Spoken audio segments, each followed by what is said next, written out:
Questions. Does Ghana need a new SIM registration exercise? Why should you have to go through this process again when the last exercise promised to be, well, the last? This week on Hot Issues, I interrogate government's latest attempt to collect our biometric data.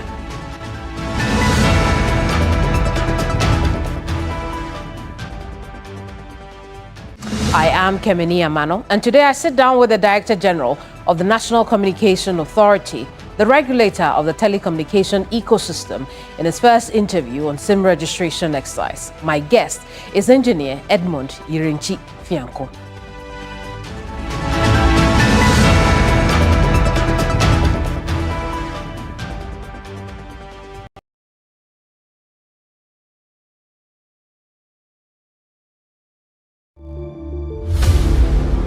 The wait is over. A new world, new stakes. Across Ghana's campuses, the search begins. The faculty is back. What exactly makes you think you have top or strong communication? Number one. What was your overall crisis communication objective? Do you have what it takes? Topping 10 returns. Topping 10 have given me the opportunity to study what I want to achieve in the next 5 years. 12 interns, 10 weeks, one life-changing opportunity. The winner, Sandra. If you hold a second-class upper degree or higher, this is your moment. Register now. Topping 10 Season 3. The Topping 10. Today's learners, tomorrow's leaders.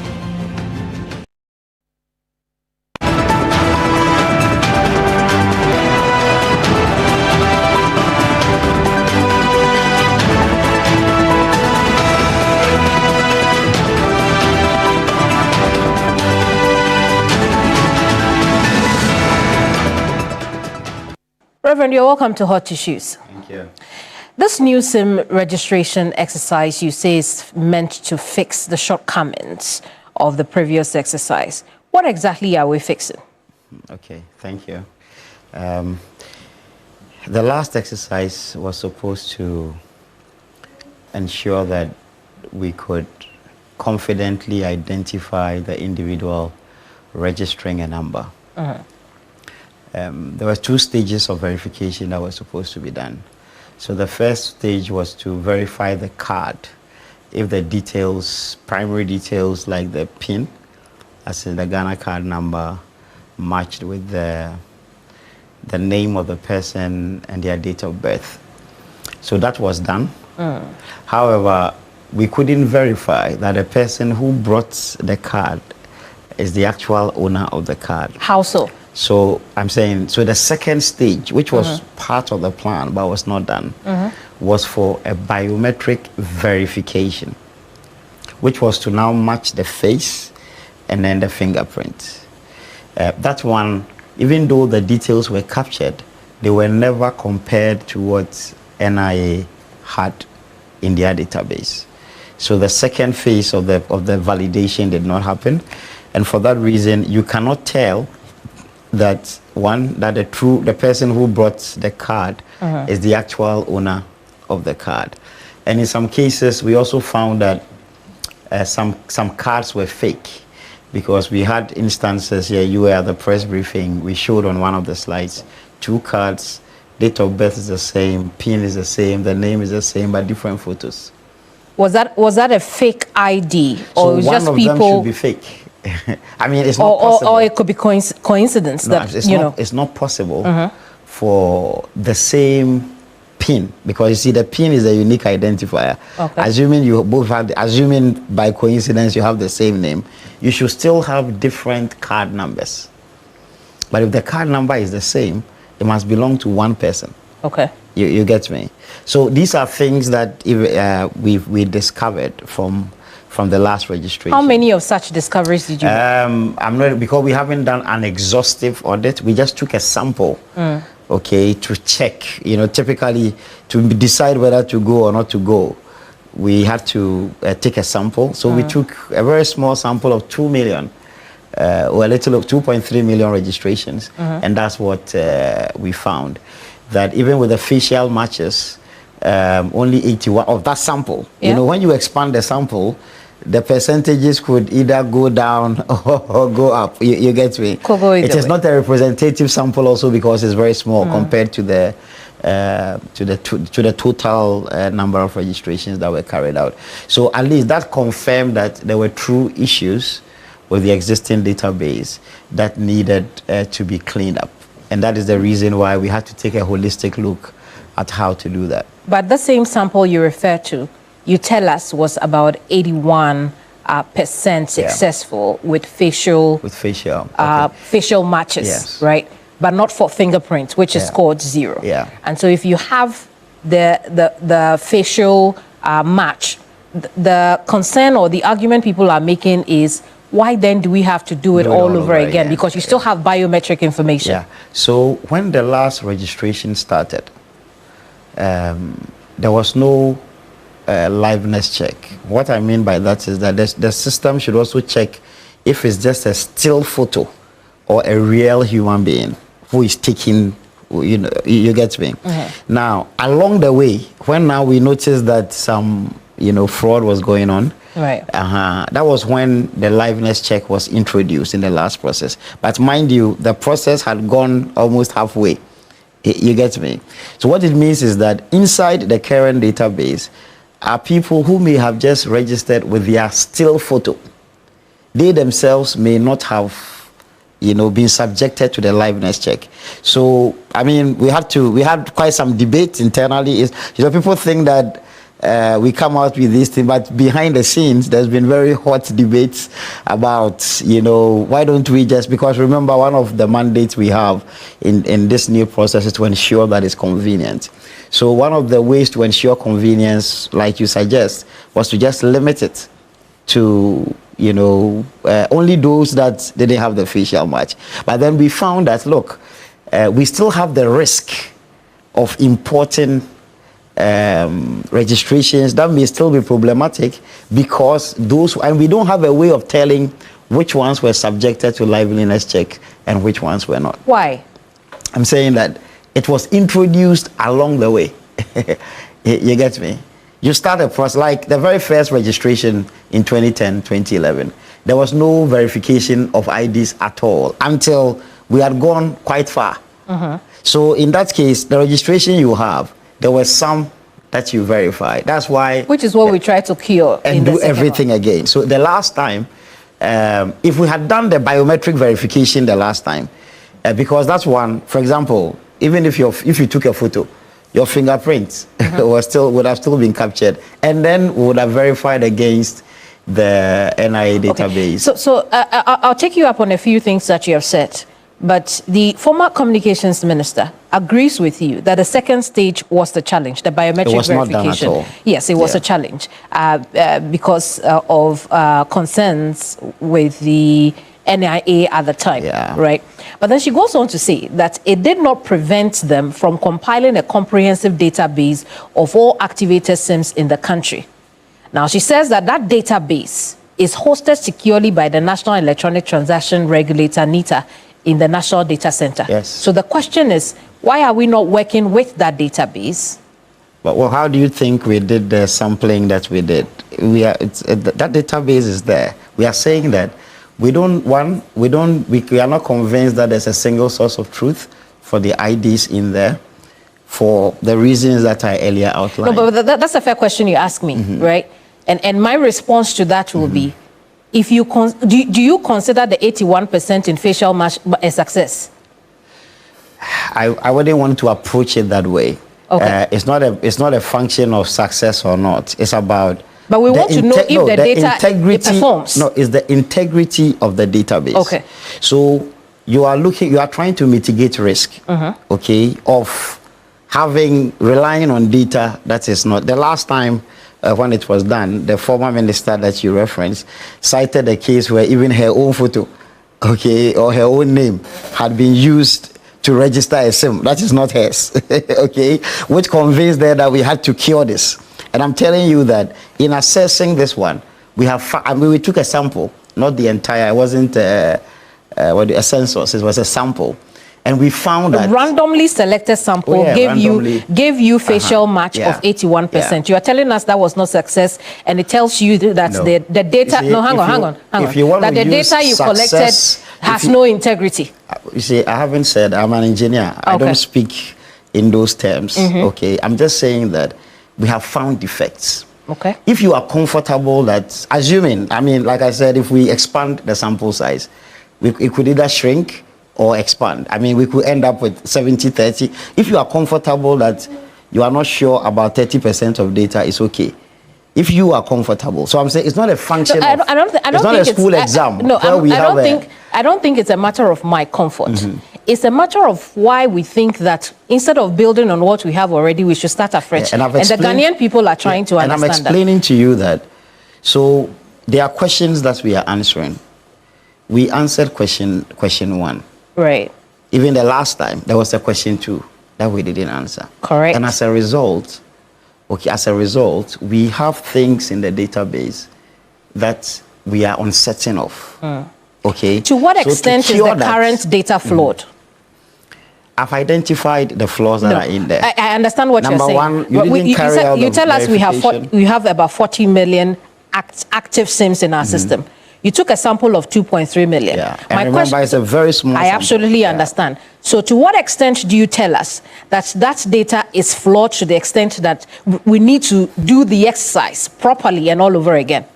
I don't know what answer you want, because I've explained to you that the reason I asked for that sampling is because if you want to do an exhaustive test, you have to commit more resources. So this was a simple test just to know. I don't want to just launch into a process with, without having to assess that what are there issues with this one or not. And I found that there are issues. I couldn't answer the question that every registration that we have was presented by the people that actually did it, because that verification did not happen. The question the Ghanaian people are also asking is that, is the problem so big enough that we couldn't have worked within the score of 81% and the remaining error-ridden ones? Don't use the word score again. Okay. Oh, I shouldn't? No, if you design an engineering system, you would want a certain threshold. Okay. When we design a network, we have availability levels. We design with numbers of 99%. I mean, because you see, we are talking about millions of numbers. Okay, 1% is a big number. Okay, 1% is a big number. Right. So, and remember, the ultimate objective is to have a database that we can rely on, especially for law enforcement, for our common security. The more there are fraud cases that cannot be solved, the less confidence people have in using digital systems. And remember, we are gradually moving into an environment where, digital is going to be our life. So this is at the core of building confidence in the systems that we all use. And because I've had cases, and sometimes you can't find the people, even though the numbers were supposedly to be registered. We have also a problem of the non-classification of corporate numbers. Okay, we were not able to tell that, this number was registered as a corporate number, because even under that, in the central register, because remember, the MNOs maintain their data, and then there's a central register. These are all things that we want to cure.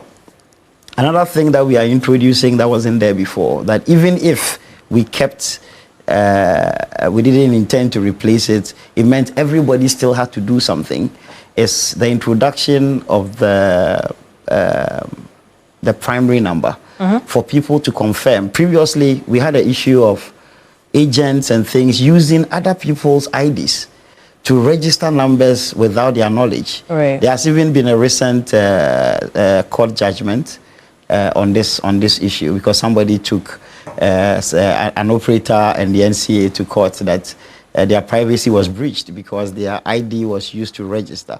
And I'm saying, if the liveliness check was not carried out, the person has their photo. They could, and those cases happened.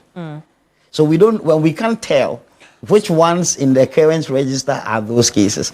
And then now what we want to do is that so you register one number. That's the first time you bring your ID for registration. If it's one number, that will become your default primary number. Okay. Any other number that will be registered with that ID, an OTP will be sent to that primary number for you to confirm that this ID, you permit this ID to be used for that registration. You get me? Absolutely. So is there not a system that already deals with that currently? The short code where you can put in your details? So that details. One is after the fact. After the fact. That one, you can only check what has already been registered with that ID. And that's not good enough. And I'm saying that happened along the way. You see, we had already carried out the registration to some point before we noticed this was happening. And then we said, okay, let's find a way for you to check what numbers have been registered. But now with this new one we are doing, so there may be some existing, not everybody knows all their numbers, what is in their different devices, those who use multiple devices. So if we do it all at once, all new, then it means that now you can be confident. And we are saying that it places liability on you. And the reason when it actually commences will intensify education to encourage people, don't register for somebody, because now, because you have to give your consent for your ID to be used to register any other number apart from the first one, then you cannot deny if, let's say, there's an issue, because there have been cases where somebody has been arrested and they have no idea. Means you have given the authority now. Exactly. Now you have consented by that receiving the OTP and you know, using that OTP for the registration of the new number. You have consented on account of that this ID should be used to register these additional numbers. The first time, it was after the fact. So clearly, there are additional processes and secure processes, so to speak, in this new exercise to enhance the security of make it more confident that then this number is actually belonging to this person. Right now, when I go to buy a SIM card, it would appear that I go through some of this process. They take my palm, they do the liveliness check while I'm sitting there. And so if someone tells you that a lot of this is already going on, it's going what would be your response to that? Because, I mean, we still need some, the telco needs to know who you are. I mean, even without a mandatory requirement, pre-2010, they themselves had voluntarily started registering, because it is important for their business to know. And especially when mobile money came up, it was like a bank account. It is like a bank account, and you need to know who, because it is the confidence in these things when the registration is robust that, you know, products like loans, etc., because now we know who we are dealing with. But when there are fraudulent registrations, there's risk on both sides, because they can't find you if you default or something, because we don't even know that you are the real person behind the number.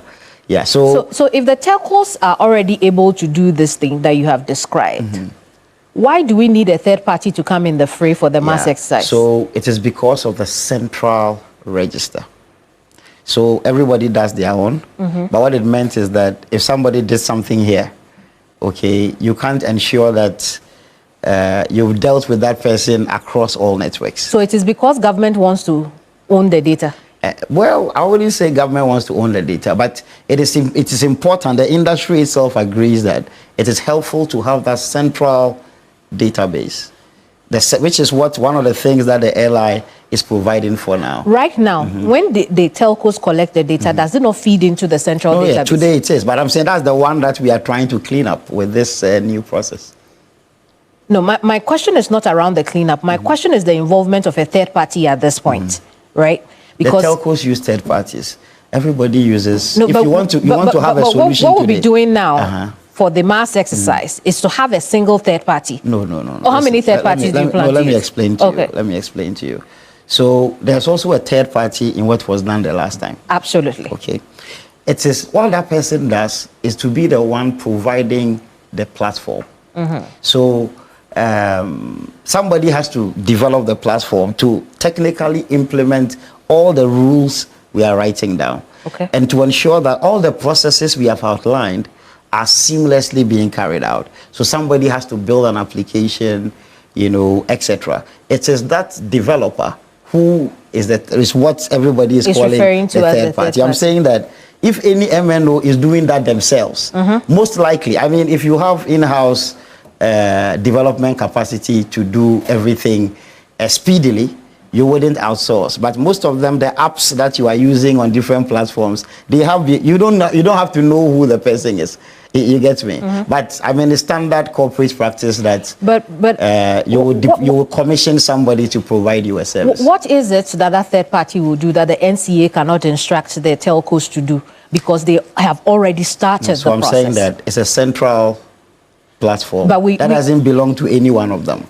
Would you want? I No, don't know but if you get what me. I have also asked you is whether or not whatever they do with the numbers they give out feeds into our central system. You said yes. No, say again. When the telcos take that data from us, the customers, we're buying SIMs. So I'm saying today, what they are doing is it's not. It doesn't feed into a central I'm saying system? when you go and register, the application they are using is not theirs. It's not theirs. Yes. Okay. Now, what they will be using in the mass registration exercise will belong to the state. Yes. Okay. The database will belong to the state. Perfect. So what I'm saying is that, what is it that the third party will do that the NCA cannot instruct the telcos, bring us the data, we want to own the data now? What stops you from doing that? I don't see, I really don't understand your question, because I'm saying somebody has to develop the application that will But be we had used. an app last time. The Kelny DVD How app. well did it? We can't build on the Kelny DVD So app. that's what Do I'm we saying, have to that- buy a new app? So, I mean, it's a policy question that has to be answered. All I'm saying is that that's not a decision that the NCA is going to make. That's a decision. What that would the you policy- propose? Should we go for a new app? I'm saying that we need to solve the current challenge that we have, okay? And that requires that we have to develop a platform to do that. Another process will be carried out to, determine who, based on their qualification, their experience. If the process is carried out and the existing player is able to demonstrate that they have the superior solution to address everything, why not? But I'm saying that's a process that will be managed by the Ministry of Communications, not the NCA. Wouldn't it be easier if we were following the route of... Can I answer questions that I am supposed to answer for the NCA? No, and that's what I'm asking you, because you're the regulator in the industry, right? And you have oversight on the telcos. The data they collect not only feeds into yours, it feeds into our national data center as well. And So the data center is a center, okay, with a lot of racks, okay, and servers.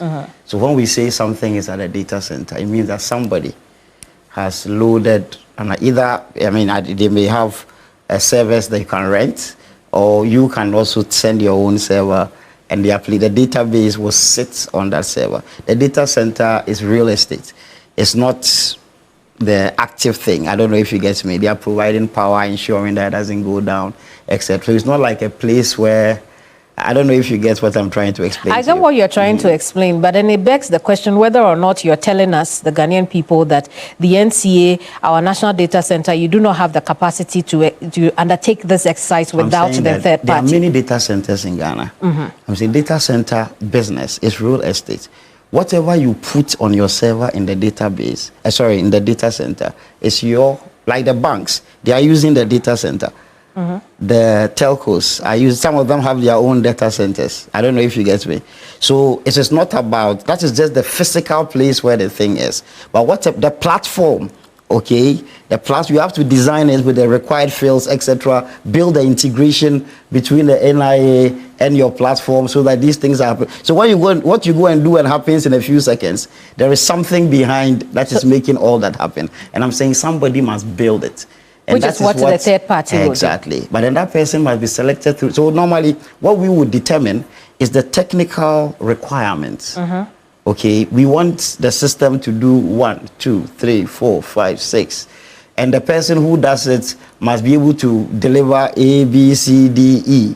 Then we say, okay, whatever procurement method that the ministry will determine to deploy is to ensure that these people, whoever is part of that process, one has the qualification to be able to deliver that, and two, demonstrates by their submission that they are able to do it within the time that is required. So yes or no, the NCA right now does not have the capacity to be able to do that? No. You don't. The number of developers we have in-house and the work that they are doing today, we cannot saddle them with that additional duty.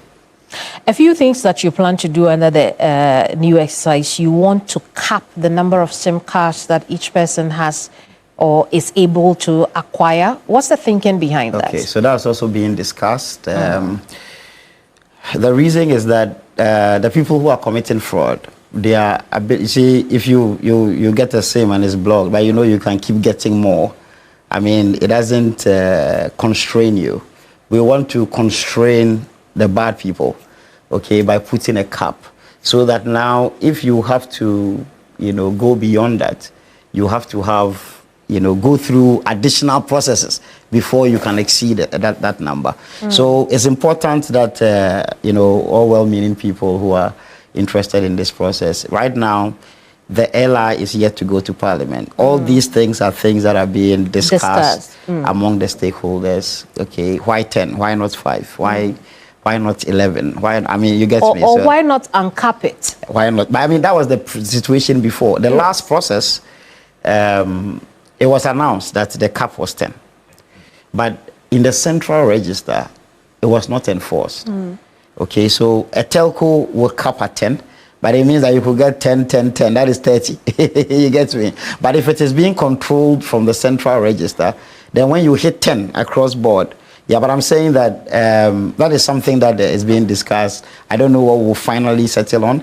Okay, we are still awaiting a feedback from stakeholders on the current draft of the LI, and we are taking our time because we want to do it right. We don't want to rush it, because I've told the team that, look, if we don't get it right this time, then it's a total failure. I try to stay away from passing judgment.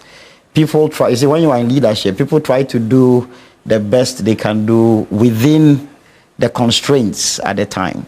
Okay, we are trying to do our best within the current constraints, and because we have the benefit of hindsight, we have the benefit of lessons from two processes, we don't have an excuse not to get it right. And one of the lessons we have learned from the past experiences is, you see, if you limit consultations, you are likely to encounter challenges. That is why, this announcement has been made because the policy decision has been made.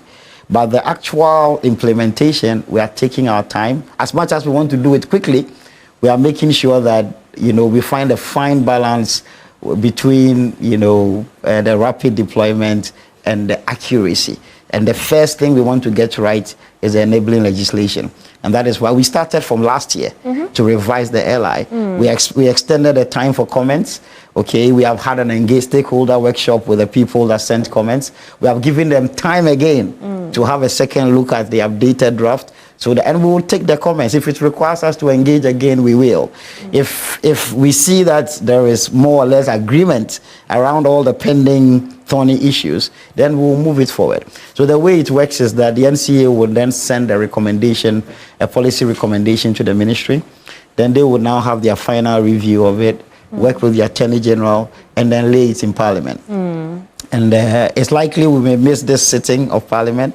We may lay it when Parliament resumes. Again. And then it has to be there for about 21 days. Okay, before we lay in Parliament, also we have to engage the Parliamentary Select Committee on Communications, the Subsidiary Legislation Committee in Parliament. So it's stakeholder engagement at different levels, just to ensure that by the time the law is passed, we have the framework to be able to do this and get it right. Right.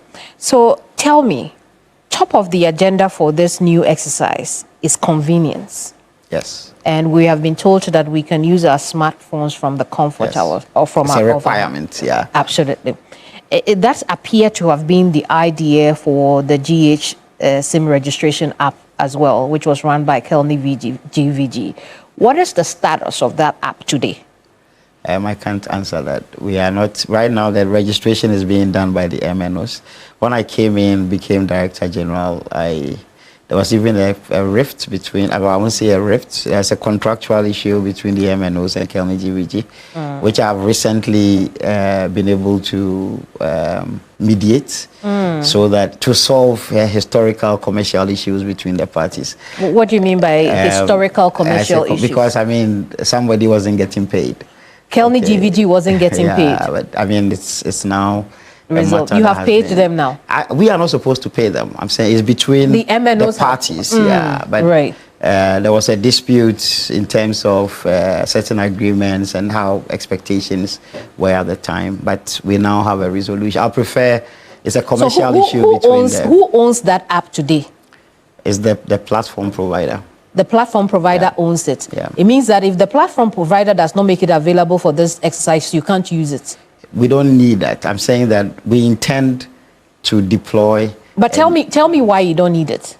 Because you are deploying another app or maybe another system that is very similar to that one, which we have paid for, right? Nobody. I'm saying that they have paid for the use. For the use, it's just like you license, you use it and then you pay for it. Subscriptions. Well, we call it that. Okay. So the subscription has expired, which means that we don't use that anymore. I wouldn't say that. I'm saying that. So we are just selecting somebody to provide a service. Let me give you a parallel, something that will let you appreciate. There's a company called Porting Access. You know about mobile number portability? Okay. So now we decided some years ago in 2011 or before that to do, to enable consumers to be able to carry their number even when they decide to change networks. Because, I mean, the number had become your identity. And if you are not happy with the service provider and you will change the network and it will result in you losing that number that maybe your customers, your friends know, it will become a problem. So regulatory decision that let's give the numbers, let's make the numbers portable, meaning you can carry it from your network to the next network. But we need a platform to be able to allow this porting to happen seamlessly. You could have a manual system where you go here, fill a form, then you go to the next one. I don't know, it could take days. But we decided that, and so we selected a vendor. We now determine what are the requirements, and then which companies can provide this. People put in bids, and then we select who has the capacity based on their experience and their approach to the problem we want to solve. And then we selected Porting Access. So they are providing a service for the industry. Okay, so when you go to you're on one network A and you want to port to network B, we see the rule is that don't go to your existing network. They may either dissuade you from leaving or frustrate you. Go to the new one. And when you go there, what the MNO will use to make the request to transfer that number, so that when somebody calls the number, the routing will come to the new network. That management is being done by an independent entity. And there's also a framework. I also had to come in and mediate late last year based on, so I'm saying these are standard occurrences in there, because now the market thought that at the beginning, what they all agreed on at the beginning, because the porting rates have dropped, they think that the fixed fees are too high. So I came in, called everybody out. You see, the answers come from all of us. It's just what we do is to provide the guidance, the direction, and to mediate and ensure that everybody is being fair. Our job as a referee is to ensure that everybody is playing fair. And that is what we did also with this particular case. So the use of third parties, I'm telling you that it's nothing strange, especially when you have multiple operators. You wouldn't want to commission one of them and to do something for everybody. I don't know if you get me. So you would want a neutral entity to do that on behalf. So we are not paid. So our job is to select the entity to provide it. But once that is done, the entity provides the solution, and then based on the commercial agreements that they will sign with the players. Let me see if I understand you. We need a new app which will make the registration I prefer you call it a platform. Okay, we need the a new system. It's a part, it's one of the components of the platform. Right, so we need a new platform. that will make it convenient for users Yes. to navigate the ecosystem of telecommunication in this country on the user end. But at the same time, the previous app that we were using cannot provide that So system we are for saying you. that there are problems with the database as we have it. The methodology or the processes that it's not the fault of the developer per se. Okay. It is, there's instructions that they were given. Okay, based on which they have done what they have done. And I'm saying because we want to replace it, okay, we are opening up a new process. You see, I understand all that too. I think my question is that why we want to replace it. And so when I try to recap what you're saying, it's because I want to understand the why. Okay. It's because the current app cannot do what you require today. It is not doing it. It is Some not of the even things doing that it. we want to do, it is not currently doing it. Wonderful. We'll take a break. When we come back, let's look at how you are connecting this to dealing with fraud, dealing with SIM swapping and the likes. We'll be right back. Don't go away.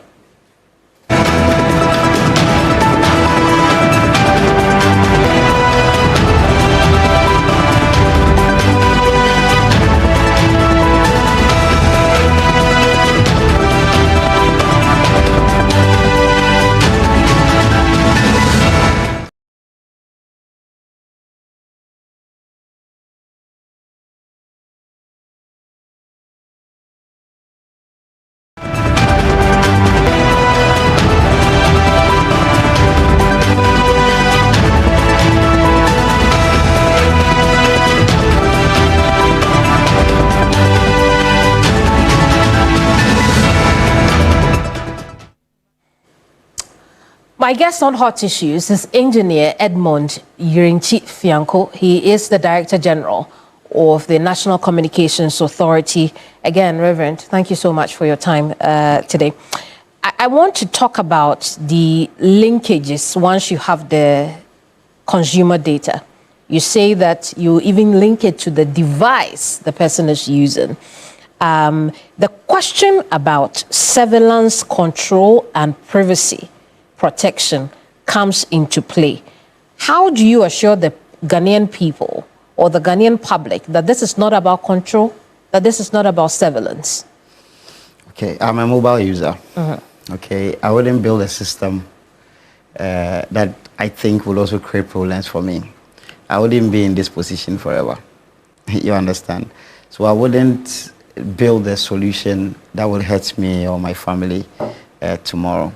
We are working closely with the Data Protection Commission, which is the statutory body to ensure the protection of data and how data is processed and managed. So, and the LI itself is also building in safeguards for cybersecurity, data protection, etc. So it's going to be a very ethical process. And I am not aware of any attempt to use this for any, I don't know what the right word is, anything that would hurt or intrude on the privacy of people or to, do anything that we haven't communicated. The primary objective is identification, a proper identification of users of numbers, understanding that these numbers today have become, things that are linked to many other things that we do. But we cannot deny that it creates a fertile ground for surveillance. And so how will the NCA ensure that the data collected is protected? So you see, the LI is also putting in processes for anybody, including national security, cyber security authority. You need a court order to be able to access. So let's say the police and that's happening today. The police or CID are investigating somebody. They don't have a direct access to the system. You get me? So they have to obtain a court order served on us before we can authorize whoever to release the data.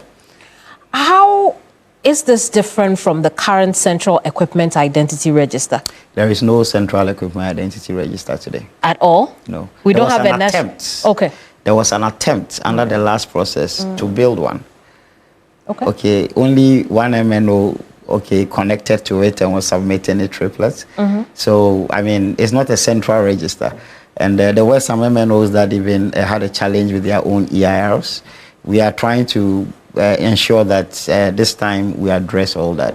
So when you say something is central, it means that everybody's data in the we don't have it. And right I now, heard it somewhere that somebody said that every MNO is supposed to have an EIR. Okay. What we are talking about is a CEIR, the central one.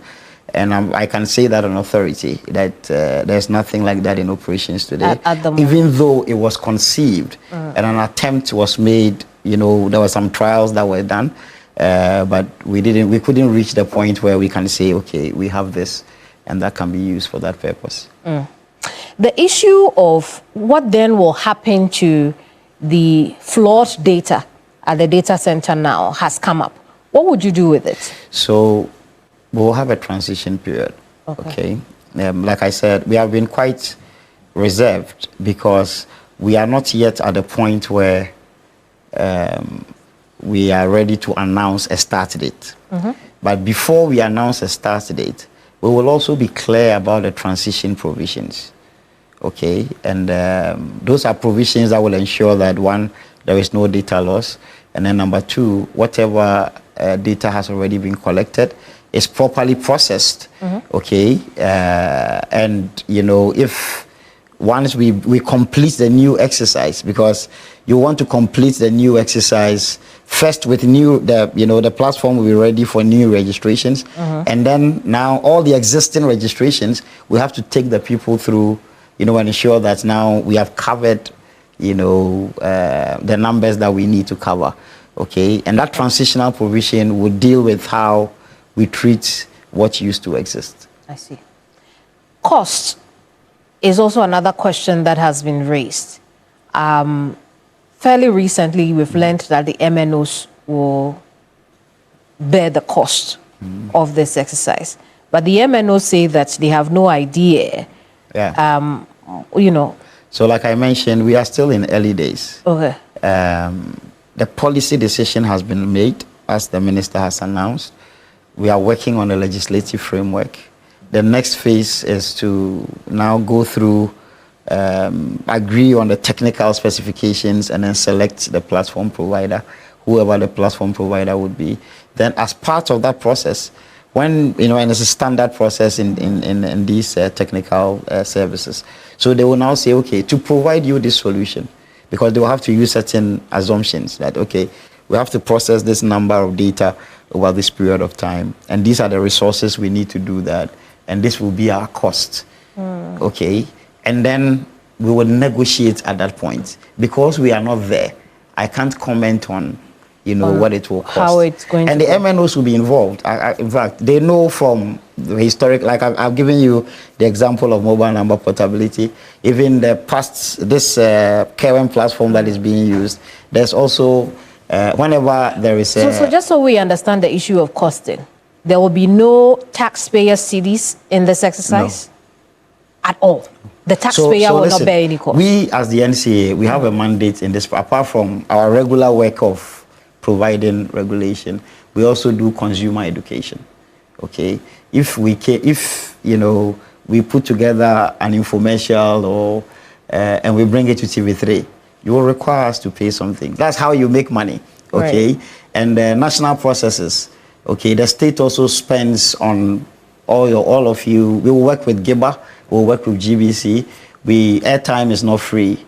You get me? I'm sure you will run some adverts on this. So there program. will be some administrative costs Yes, from the NCA. and I'm saying these are standard But the exercise itself, the system that you're building. No, that one we will not be paying. And I've given you examples. Like we did number portability. Not the regulator didn't pay anything. The state didn't pay anything. The state will not pay became a service. What we do is to select the person providing that independent service to the players in the market. So how do we know? How do we know that this will not end up as the Kelney GVG case when we ended up paying 5 CDs for the use of the app? Okay, I don't know how to convince you, but but you have to assure the Ghanaian people, because we've heard this before. That's the assurance. That the Ghanaian people will not bear any cost. It will become a service that not for the convenience of registration even. No, that's not what it is for. Because remember, part of the convenience is not to inconvenience you by asking you to make a payment. That's a nice way to put it. Yeah. But there are those who have argued that, look, if the MNOs take it, then what we are going to see is that it will indirectly come back to the consumers in other ways. You see, the issue I told you I recently mediated, it was because the last time they wanted to pass it on by increasing the cost of the SIM card, and the NCA said no, and that is why the matter, they hit a stalemate, and it wasn't resolved until the matter came to my attention, and then we mediated and had a solution. And I mean, right now they are processing it, and in the same manner, we have laid down the ground rules. So when we say that there will be no direct cost to the consumer, it is one of the boundaries for negotiation. That if I'm an MNO and I can't pass it on, it has to be a number I can absorb as part of my operational cost. You get me? So it will all form part of the negotiations. I don't want to preempt anything. I don't want to throw in anything because, I mean, the outcome will be the function of engagements of different people around the table. Okay, so today, if anybody mentions a number to you, it will be a figment of their own imagination. Right. You get me? I want to talk about the aspect on security, particularly to do with mobile money. We say that this will help us fix that problem to a large extent. But the current situation we have at hand, why are the telcos not sanctioned for some of the role that they play in this? What role do they play? I mean, how do those people end up going into the system, getting people's numbers, going into people's phones, sometimes even without having to call you? Okay, so we are not aware. How are they even not able to help you track them? We are not aware of a system breach that has resulted in any fraudulent case. From where I sit, we get complaints. People bring complaints, and then we demand investigations into the complaints. And there has been no case yet that, will show that, oh, this person lost their money. In each case, there has been the involvement of the person, okay? Either because they give their PIN or they give up an OTP, or they give, I mean, in all the cases. They played a role. Exactly. So the social engineering games, and let's, take advantage of this program to tell people to be cautious.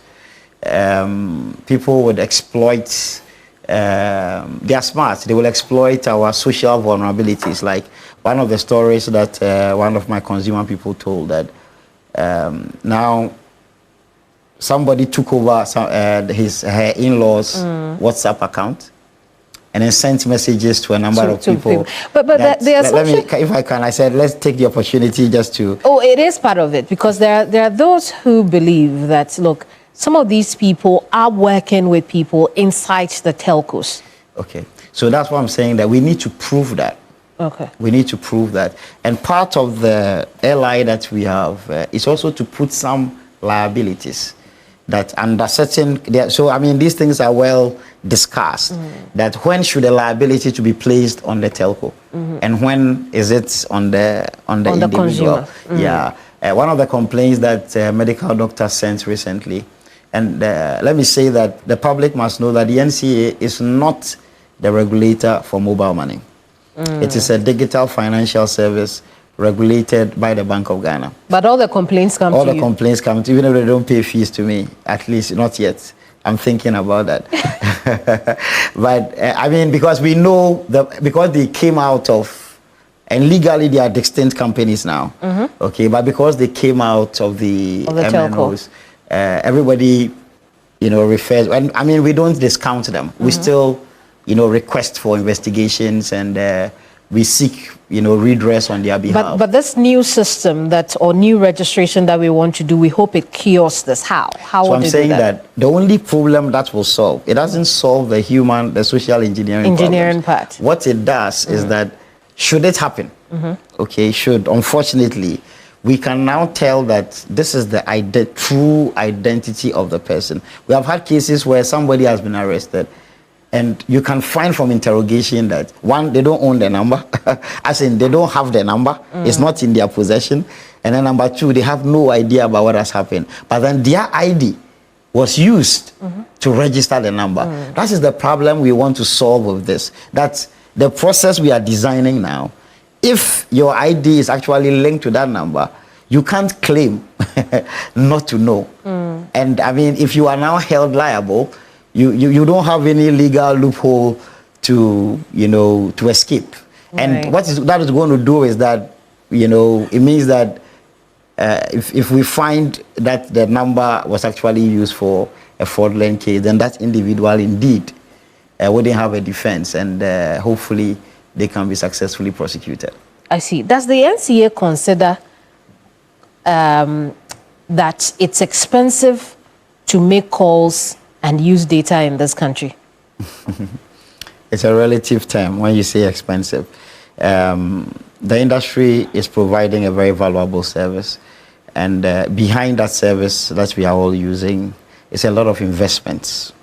And to keep the investments going, then we must be able to pay rates that can sustain the investments into the market.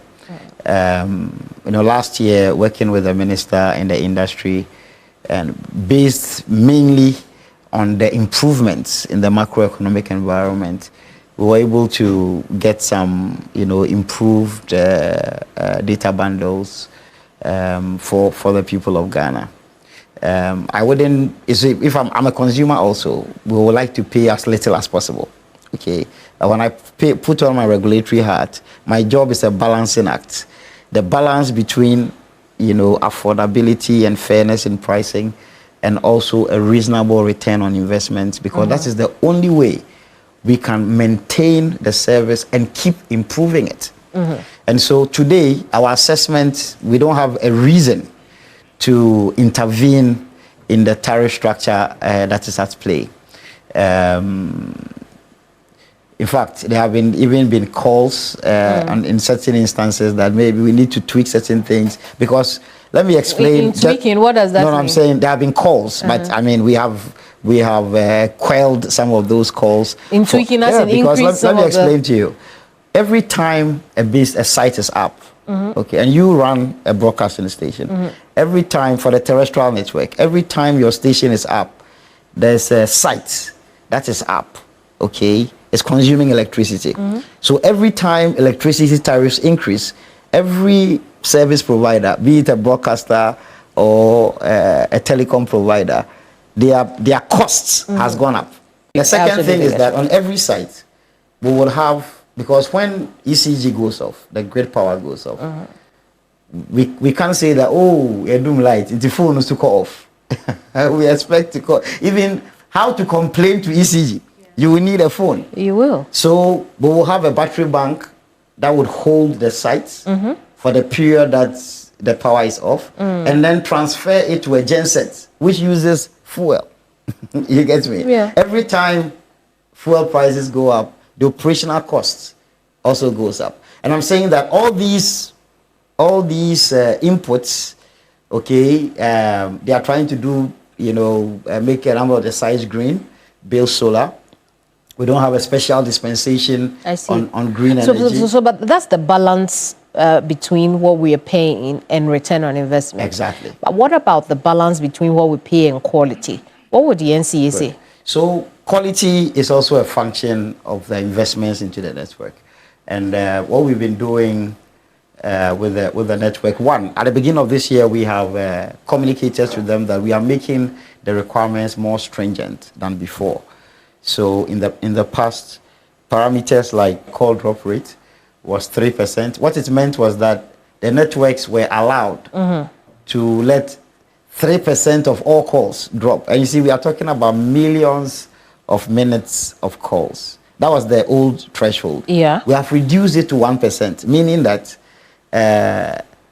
now fewer calls must drop. Do you find that fewer calls are I'm saying dropping? that is the requirement. Yeah. Okay. I'm an engineer.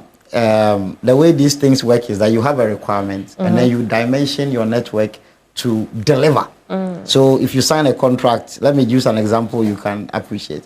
If you sign a contract and you say you have a network reliability or availability should be, say, 99%, it means that 1% of the time it can fail and it's okay.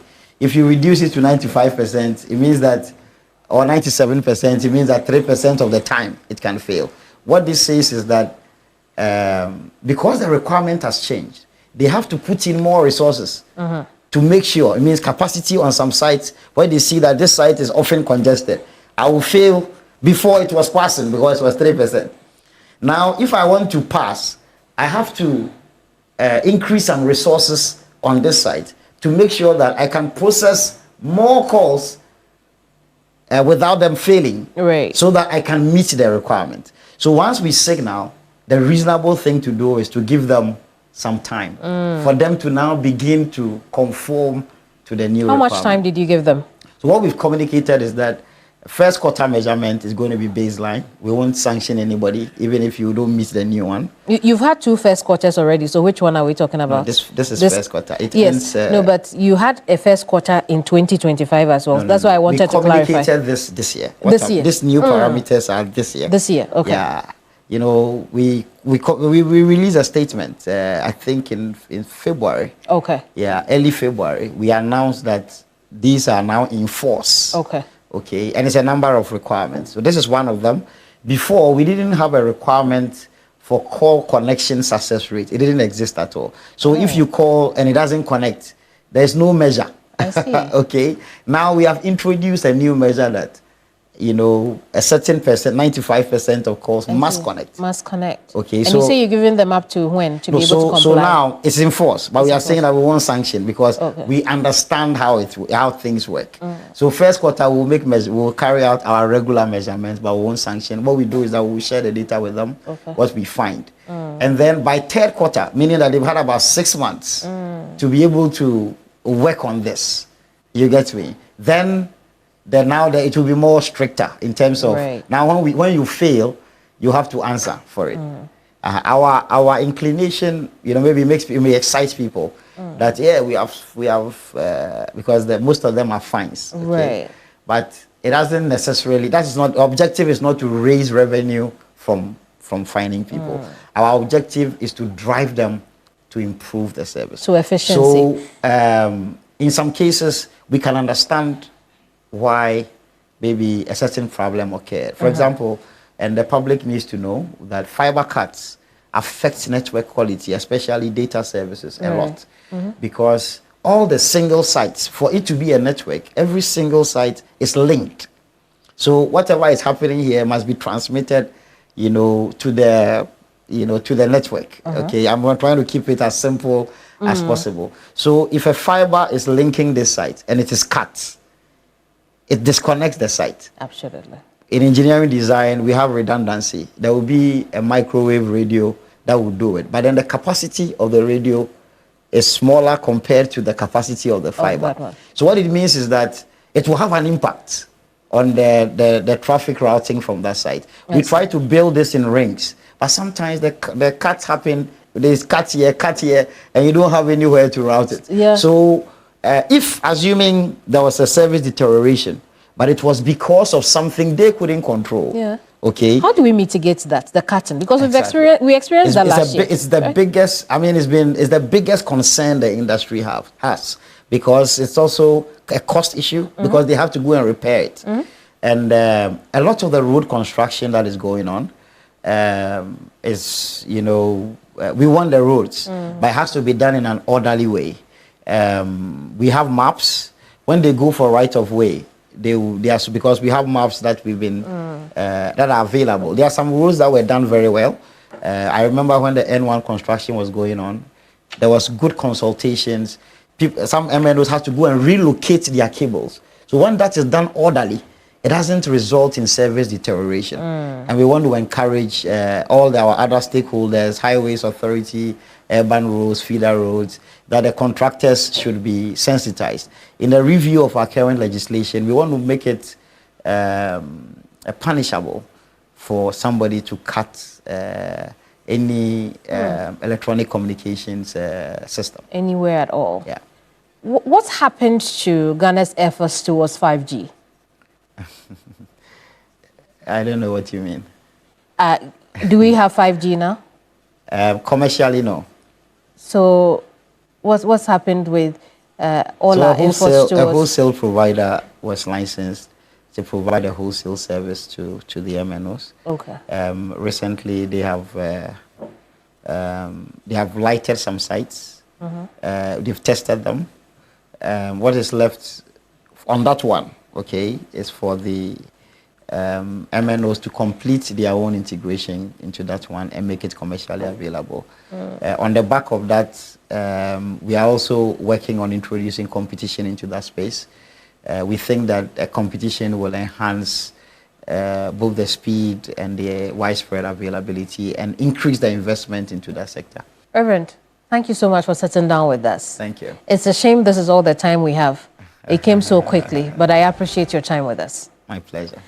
Reverend Engineer Edmond Rienchi Fianco is the Director General of the National Communications Authority. There are parts of this interview that we cannot air in the 50 minutes we have on television, but you find a full version on our YouTube channel or on all our other socials. Log on and then watch the full version of this interview. It's Hot Issues. I'm Kamini Amano. Bye-bye.